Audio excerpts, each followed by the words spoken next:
उत्तर प्रदेश के छोटे से गांव सीतापुर की मिट्टी में आज भी परंपराओं की महक घुली हुई थी।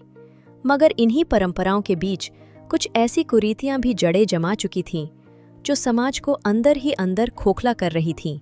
उनमें सबसे बड़ी थी दहेज प्रथा।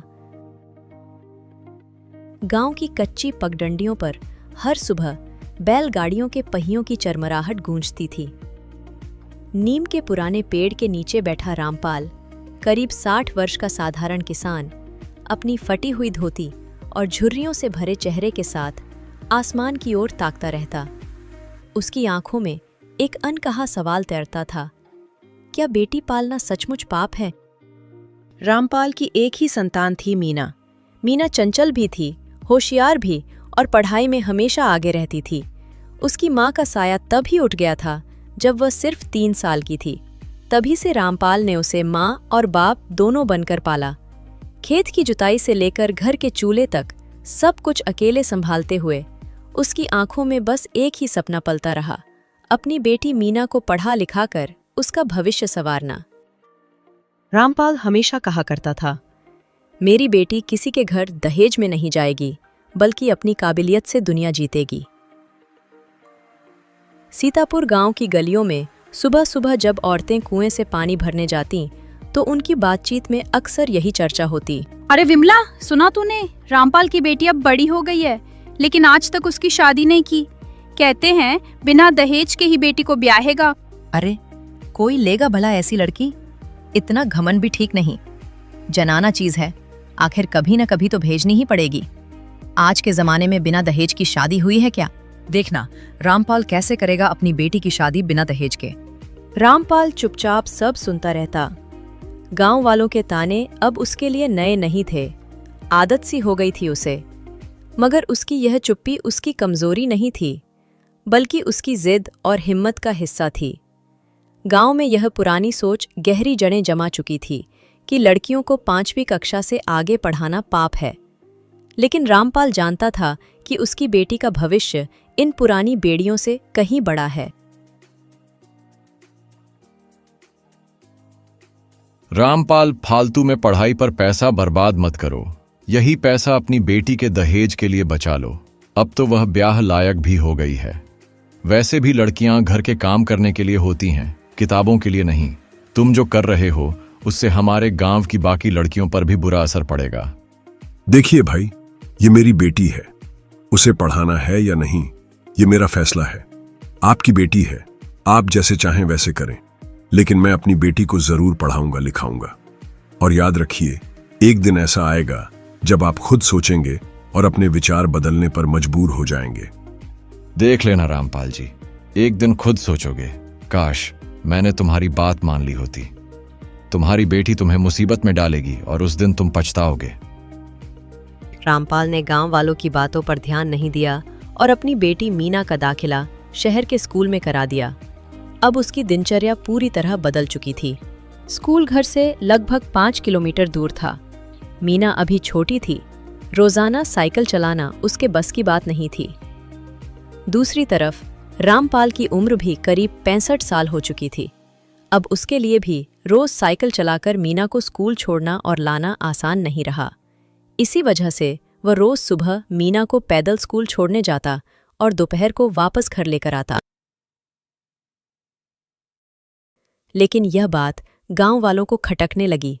उन्होंने आपत्ति जतानी शुरू कर दी और आखिरकार सरपंच ने चौपाल पर पंचायत बुला ली। पंचायत में सरपंच ने रामपाल से कहा, रामपाल, तुम ये ठीक नहीं कर रहे हो। अपनी बेटी को स्कूल भेजकर तुम गांव की बाकी लड़कियों को भी बिगाड़ रहे हो। अगर आपको लगता है कि पढ़ाई से लड़कियां बिगड़ जाती हैं, तो फिर लड़कों को क्यों पढ़ाते हो? रामपाल का जवाब सुनकर पूरी सभा स्तब्ध रह गई। किसी के पास उसके सवाल का कोई उत्तर नहीं था। चारों ओर गहरी खामोशी छा गई और सबका मुंह बंद हो गया। उस दिन पहली बार गांव ने महसूस किया कि बदलाव की शुरुआत हो चुकी है। मीना के मन में कभी डर नहीं था, क्योंकि उसे विश्वास था कि उसके पिता उसकी सबसे बड़ी ताकत हैं। वो पढ़ाई में हमेशा अव्वल रहती और उसके चेहरे की चमक उसकी आंखों में पलते बड़े सपनों को साफ छलकाती थी। वहीं खड़े रामपाल ने मन ही मन ठान लिया, अब वो कभी पीछे नहीं हटेगा, चाहे सामने कितनी भी रुकावटें क्यों ना आए। पिताजी, मैं सिर्फ आपकी बेटी नहीं, आपकी सबसे बड़ी जीत बनना चाहती हूँ।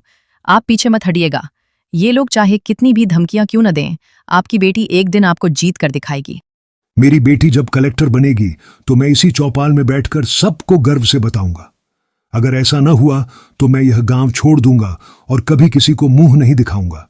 यह मेरा वादा है। अब मीना 21 साल की हो चुकी थी। उसके लिए पहला रिश्ता आया। लड़का पास के गांव का अध्यापक था। घर वाले शहर से थे, लेकिन सोच अब भी वही पुरानी थी। रिश्ते की बात करते हुए लड़के का माँ बोली, देखिए भाई साहब, लड़की हमें पसंद है, मगर दहेज में एक बाइक, घर का पूरा सामान और साथ ही 2 लाख रुपए नकद देना होगा, तभी ये रिश्ता पक्का समझिए। रामपाल ने सिर झुकाकर मगर दृढ़ आवाज में कहा, माफ कीजिए, मेरी बेटी बिकाऊ नहीं है। आपकी दहेज की शर्तें मैं कभी पूरी नहीं कर सकता, लेकिन हाँ, मैं अपनी बेटी के संस्कार, उसकी शिक्षा और उसकी अच्छाई जरूर दे सकता हूं। मेरी बेटी की शादी जब भी होगी वह बिना दहेज के ही होगी, क्योंकि मेरी नजरों में बेटी कोई सौदा नहीं बल्कि इज्जत और अभिमान है। रिश्ता टूट गया और पूरे गांव में हल्ला मच गया। लोग आपस में कानाफूसी करने लगे। कोई ताने कस रहा था तो कोई चुपचाप मुस्कुरा रहा था। अरे भाई, सुना तुमने? रामपाल ने इतना बड़ा कदम उठाया है, अब तो उसकी बेटी सारी उम्र कुंवारी रह जाएगी। रामलाल का तो दिमाग ही फिर गया है। भला ऐसा कौन करता है?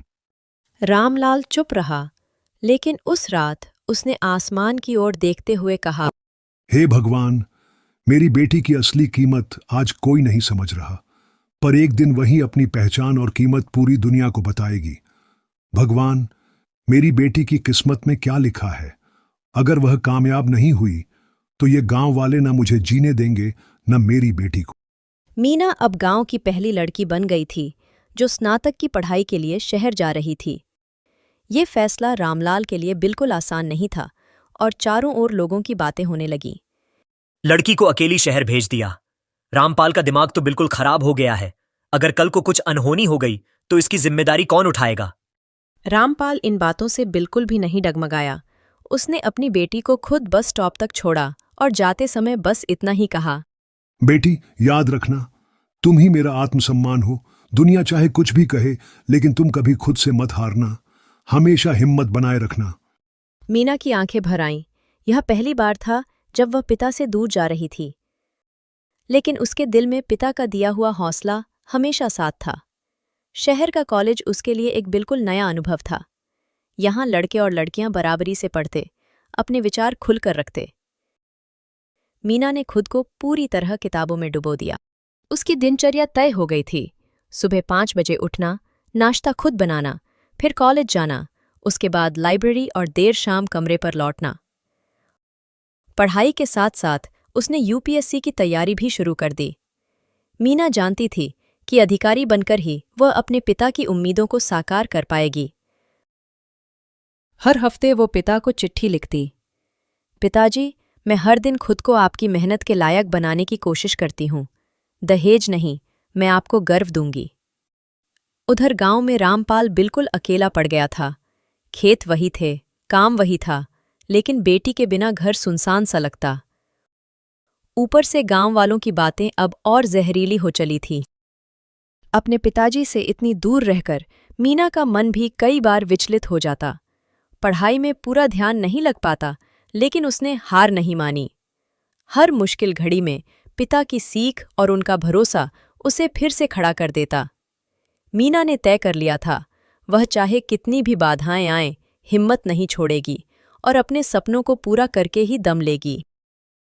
बेटी को अकेली शहर भेज दिया है, भगवान ही बचाए। पढ़ लिख कर भला कौन सा आसमान छू लेगी ये लड़की? रामपाल अब गांव वालों को कोई जवाब नहीं देता, बस हल्की सी मुस्कान भर दे देता, मगर मन के किसी कोने में ये खटक जरूर रहती। रामपाल मन ही मन भगवान से प्रार्थना करता, हे प्रभु, मेरी बेटी को हिम्मत देना और हमेशा उसके साथ रहना। मेरी बेटी जो कर रही है वह काम तो इन सबकी बेटियां सोचने की भी हिम्मत नहीं कर सकती। मीना पूरी लगन से अपनी पढ़ाई में मन लगाकर पढ़ रही थी। तभी मीना के पास एक लड़का आया और बोला, मीना, कैसी हो? तुम तो गांव से आई हो, पढ़ाई में तुम्हें दिक्कत तो होती होगी। चाहो तो मैं तुम्हारी मदद कर सकता हूं।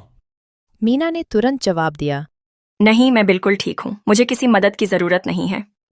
तुम तो वैसे भी बोलने में बहुत तेज हो। वो लड़का वहां से चला गया। मीना दिन दुगनी रात चौगुनी मेहनत करके पढ़ाई करती रही। धीरे धीरे 4 साल बीत गए। मीना अब उस बड़े इंटरव्यू के अंतिम दौर तक पहुंच चुकी थी। ये मेरी आखिरी पड़ाव है। अगर इस बार चूक गई तो 1 साल और तैयारी करनी पड़ेगी। उसके पिता की बातें याद आईं। गांव वालों ने रामपाल का जीना मुश्किल कर रखा था। हर रोज ताने और कटाक्ष झेलने पड़ते हैं। यही सोचकर मीना ने मन ही मन ठान लिया, अब मैं रुकने वाली नहीं हूं। मैं अपने पिता का मान बनाकर ही गांव लौटूंगी। आखिरकार मीना पूरे हौसले के साथ इंटरव्यू देने पहुंची। इंटरव्यू द मीना एक सवाल पूछा गया। आप दहेज प्रथा के बारे में क्या सोचती हैं? मीना ने दृढ़ स्वर में उत्तर दिया, मेरे पिता ने मेरी शादी के लिए 1 पैसा भी दहेज नहीं जोड़ा, लेकिन मेरी पढ़ाई पर उन्होंने अपनी पूरी जिंदगी की कमाई लगा दी। यही मेरे देश की असली जरूरत है। बेटियां बोझ नहीं होती, बल्कि उम्मीद होती हैं। पूरा बोर्ड सन्न रह गया। किसी ने पहली बार इतना भावनात्मक उत्तर दिया। मीना सोच में डूब गई। आखिर उसका रिजल्ट कब आएगा? रात 10 बजे परिणाम घोषित हुआ। मीना वर्मा, भारतीय प्रशासनिक सेवा IAS, all India rank 85%। Meena ने अपने पिता को एक चिट्ठी लिखी। नमस्ते पिताजी, मैं अब अधिकारी बन गई। कुछ दिनों बाद जब चिट्ठी रामपाल के हाथों में पहुंची और उसने पढ़ी तो उसकी आंखों से खुशी के आंसू बह निकले। उसने आकाश की ओर देखते हुए कहा, हे भगवान, तूने मेरी जिंदगी सफल कर दी। अगले ही दिन स्थानीय अखबार की सुर्खियों में छपा, बिन दहेज की बेटी बनी IAS। पत्रकार मीना से मिलने पहुंचे। कैमरे के सामने उसने दृढ़ता से कहा, मेरे पिताजी ने मेरी शादी के लिए दहेज नहीं जोड़ा, बल्कि मेरी पढ़ाई में अपना सब कुछ लगा दिया। यही असली निवेश है। मैं आज जिस मुकाम पर खड़ी हूं वह उनकी मेहनत और भरोसे की वजह से है। मैं चाहती हूं कि देश का हर पिता अपनी बेटी को बोझ नहीं, बल्कि अपनी सबसे बड़ी ताकत समझे। मीना की सफलता की खबर जैसे ही गांव पहुंची, पूरे माहौल में हलचल मच गई। वही औरतें जो कभी ताने देती थीं, लड़की को शहर भेज दिया, भगवान बचाए, अब उसी मीना पर गर्व कर रही थीं। देखा, मीना ने तो सच में कमाल कर दिया। हम तो सोच भी नहीं सकते थे कि हमारे गांव की कोई बेटी अधिकारी बनेगी। सारी औरतें जो पहले अपने बच्चों को पढ़ाने में हिचकिचाती थीं, अब कहने लगीं, क्या वाकई हमारी बेटियां भी इतना कर सकती हैं?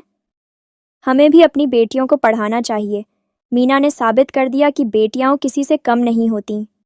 करीब 5 साल बाद जब मीना गांव लौटी तो वो अब पहले वाली मीना नहीं रही थी। उसकी चाल में आत्मविश्वास झलक रहा था, चेहरे पर गरिमा थी और आंखों में साहस के साथ साथ दृढ़ निश्चय की चमक चमक रही थी। रामपाल अपनी बेटी को देखकर भावुक हो उठा। उसकी आंखें गर्व से भर आईं। उसने कहा, बेटी, आज तुमने मेरा सिर ऊंचा कर दिया। गांव वालों के ताने सुन सुनकर मेरा दिल बहुत बेचैन हो जाता था, लेकिन आज तुमने सबका जवाब अपने कर्मों से दे दिया। तभी गांव वाले रामलाल के पास पहुंच जाते हैं, उनका सम्मान करने के लिए। रामपाल भाई, मुझे माफ कर दीजिए। रामपाल भाई, आपने तो सच में कर दिखाया। अगर आप उस समय हमारी बातों में आ जाते तो आज आपकी बेटी यहीं की यहीं रह जाती। असली बदलाव तो सोच में होता है, और आपने हमें यह सिखा दिया कि इंसान को सबसे पहले अपनी सोच बदलनी चाहिए। ये कहानी आपको कैसी लगी? कमेंट में ज़रूर बताइए। और हाँ, ऐसी ही भावनात्मक कहानियाँ सुनने के लिए चैनल को सब्सक्राइब करना न भूलें।